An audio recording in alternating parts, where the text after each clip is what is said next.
Verse 315. There are 5 kinds of the Icchantika, so with the families, which are 5. There are 5 vehicles and no vehicle, and 6 kinds of Nirvana. We've got quite a few verses like this coming up, and I was tempted to give them a miss.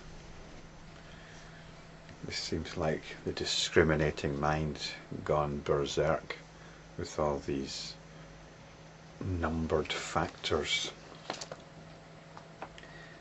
But there's something about these verses which keep tugging at me. And they're an excuse to look into the main body of the text. And here in verse 315, we've got this notion of the Icchantika. And the Icchantika apparently refers to those who are destitute of the Buddha nature. This is how Professor Suzuki describes them in a footnote. And what does it mean to be destitute of Buddha nature? What it means that you cannot reach enlightenment. It's an impossibility. You're a being that is inherently incapable of reaching enlightenment.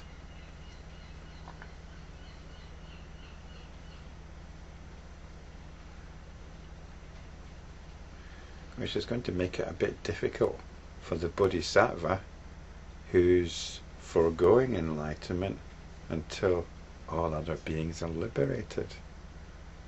Because it seems that there are some beings for whom liberation is not possible. So let's find out about these poor unfortunate beings. There's actually a section devoted to them. Section 22. And it's quite a short section, so I'll read it out, and as usual I'll put the text in the notes below the video. Again, Mahamati, how is it that the Icchantika never awaken the desire for emancipation? Because they have abandoned all the stock of merit, and because they cherish certain vows for all beings since beginningless time. So there are actually only 2 types of Icchantika mentioned here. In the verse there are 5. Let's just stick with the 2 for the time being. So there are those beings that have abandoned all their stock of merit. It's a good thing to be awoken to the impulse for enlightenment.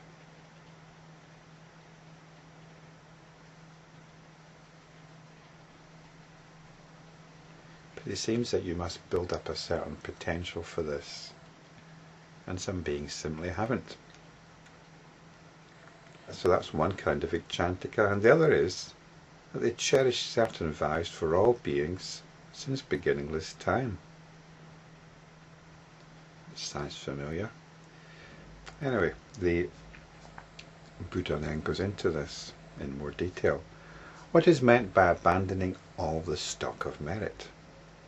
It refers to those Buddhists who have abandoned the Bodhisattva collection of the canonical texts, making the false accusation that they are not in conformity with the sutras, the codes of morality, and the emancipation. By this they have forsaken all the stock of merit, and will not enter into Nirvana. You wonder if there's some political thing going on here.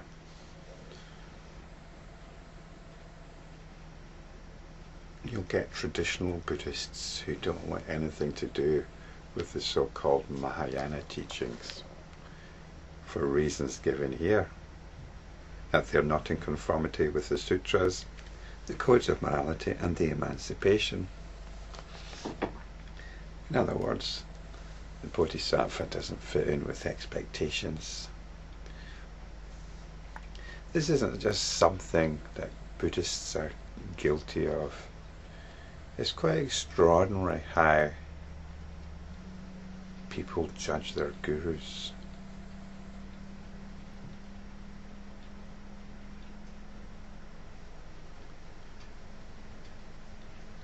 They might go along with them for years, and yet at some point there might be a little bit of behaviour which they might think is a bit off. Maybe they're practicing homosexuals. Doesn't matter what wisdom, what insight they convey, if they're a practicing homosexual, then that doesn't fit somehow, does it? Or even if they're a practicing heterosexual, even if they have some kind of sex life, this isn't quite right. There are very definite pictures of conformity that gurus must fit into, or spiritual aspirants must fit into. And much of so-called spirituality is about conformity to particular expectations, either expectations imposed by others or expectations imposed by yourself. I would say that anybody that thinks that spirituality is about conforming to expectations is an Icchantika, because you've got certain understanding of spirituality.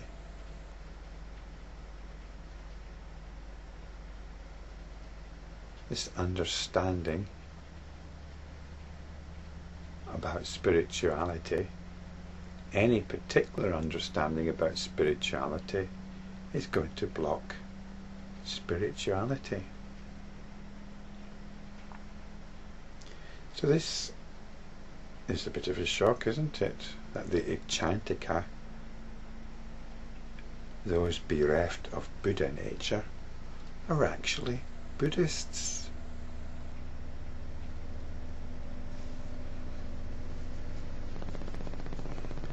I used to be a Buddhist myself. I was involved in a particular group. That's how I learnt about Buddhism in the first place. You get a very good introduction to Buddhism in this group, to some Buddhist meditation, Buddhist practices. And they're very, very nice people. They try to make Buddhism relevant in the modern world.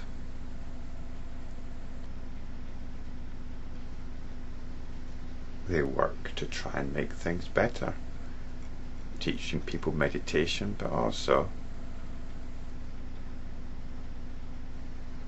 they've got ideas about transforming society for the better.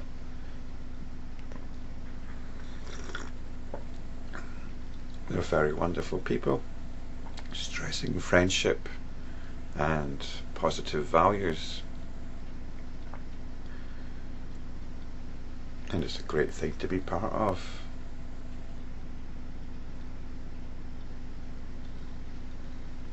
But it seems to me, even before the penny dropped, even before I connected with the texts, with the scriptures, it seemed to me that the point was being missed.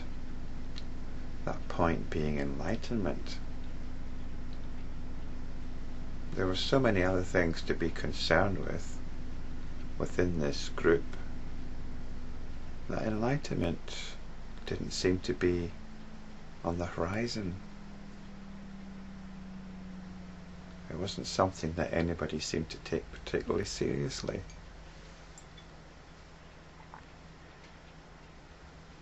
They were all too busy getting on with being Buddhists. That seemed to be enough for most of them, if not all of them. So I had to leave. I had to leave. I wasn't interested in being a Buddhist. I was interested in enlightenment. It was very painful to leave. But I could see no prospect of enlightenment within that group of Buddhists, very fine group of people. It's very painful. I don't know if any of them know about these videos. I don't imagine they'll be of any interest to them, because these videos are about enlightenment. They're not about being a Buddhist. I had to leave because I could see no prospect of enlightenment within that group.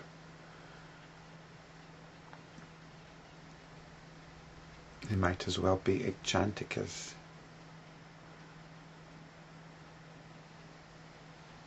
I'm reluctant to slap that label on them, but the impossibility of enlightenment seemed very remote, and there was a much more opportunity of finding what I was looking for by divorcing myself from this group. And I think my intuition was correct. I'm reluctant to slap the label Icchantika onto them, but as has been said before, the biggest obstacle to spiritual realization, to spiritual liberation, is spirituality itself.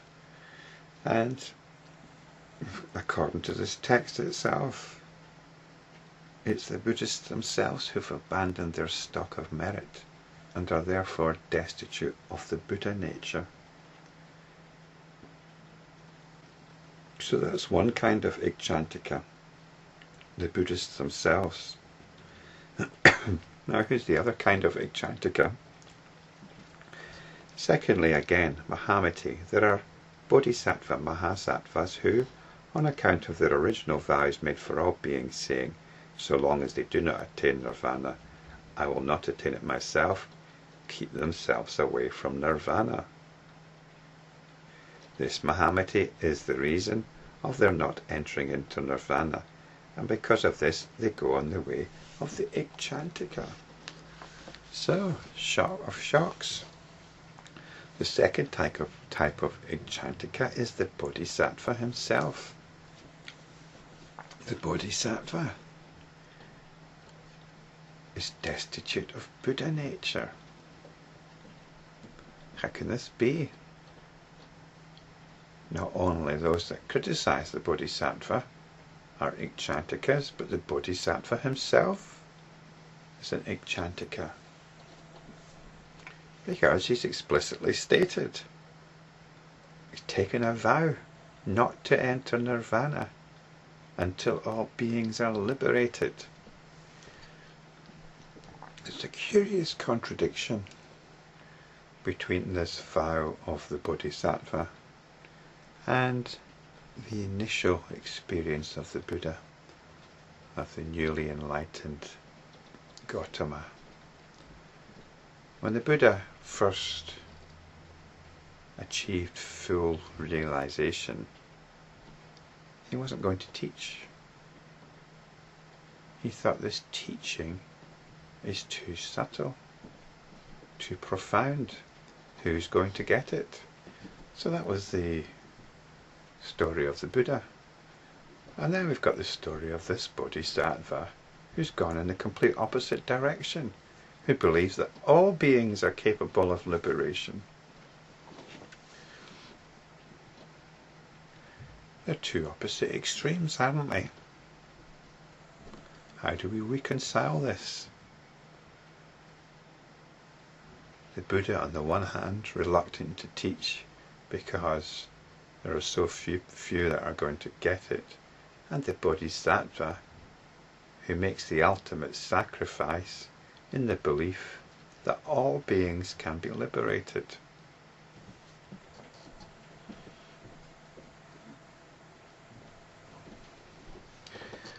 Well, there are two understandings of the Bodhisattva here.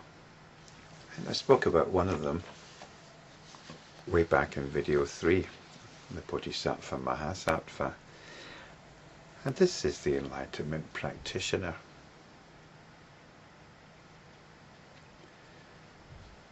The Bodhisattva who vows to forego nirvana for the sake of all beings, this isn't a practical figure. This is a cosmic entity. This is the kind of being who appears to all beings in whatever form suitable for the teaching, suitable for them to partake of the teaching. This is the mythical Bodhisattva. And this myth can be very useful. This myth is telling us that there is a principle in the universe, a principle of enlightenment for us to turn to. It's a principle that we can turn to when we've touched our fundamental tone. Sometimes we can follow these teachings about the insubstantiality of the world, the insubstantiality of the individual. And you can follow it to a point which is actually a little bit on the dismal side. Because what we're left with is our fundamental tone, the fundamental tone of our ego, which is somewhat dismal. And we need to just give that a little knock away, and consider this bodhisattva principle, this enlightenment principle. And that's enough to effect a certain transformation at a very fundamental level. So there's that's the mythic bodhisattva, which isn't quite relevant here. Because this bodhisattva is actually already established in nirvana. Again, Mahamati said, "Who, Blessed One, would never enter nirvana?" The Blessed One replied, "Knowing that all things are in nirvana itself from the very beginning, the Bodhisattva Icchantika would never enter nirvana. But those Icchantikas who have forsaken all the stock of merit finally do." So even those Buddhists have still got a chance. Those Icchantikas, Mahamati, who have forsaken all the stock of merit might someday be influenced by the power of the Tathagatas and be induced at any moment to foster the stock of merit. Why? Because, Mahamati, no beings are left aside by the Tathagatas. For this reason, Mahamati, it is the Bodhisattva Icchantika who never enters into nirvana. So, but this is because they already know nirvana. You cannot liberate beings without knowing nirvana already. The thing is, when you're teaching, you cannot be in nirvana. You cannot be in nirvana. Because to teach, to communicate, to conceptualize, is to forego nirvana. But nirvana is already known. The Bodhisattva already knows nirvana. So the point here is not to ever consider that there's a valid reason for not reaching for liberation. Liberation is what it is all about.